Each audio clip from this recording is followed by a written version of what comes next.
Now that we've got the protein loaded into pymol, we're going to have a look at how to manipulate it and view it from different angles and the like.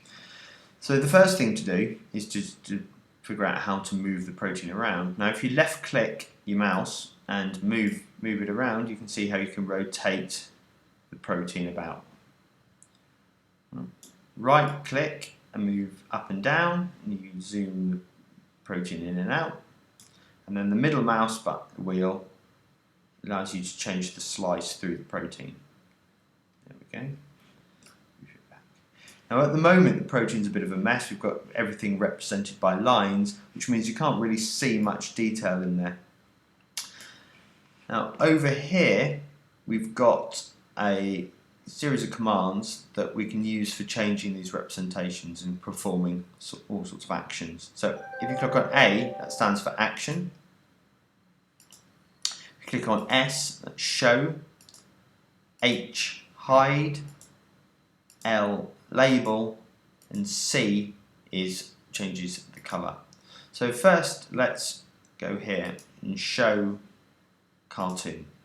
Now we can see the lines, but we've also got this cartoon representation of the backbone. So we've got these helical features here, for example, and the beta strands and sheets round about here that are represented by arrows. Let's go up here and go hide. We can hide the lines, so now we just see the backbone with the ribbon and the cartoon format. And the other useful thing to use is we can go show surface, and that's then the surface of the protein. Okay, and that's looking like that because of the way I've changed the slice. I'm using the middle mouse button or wheel to change that now. There we go, and you can move it around. Right. Now you can then come up here and we can change the colouring scheme. So if you want a different colouring scheme by element, for example, let's go for that one. There we go. So we've got, for example, sulphur in there. Move it around again. And then now let's hide the surface.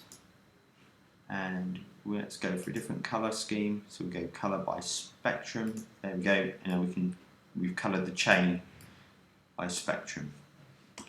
Okay, there are different parts of it coloured just different colours, so you can see where the chain goes a bit more clearly.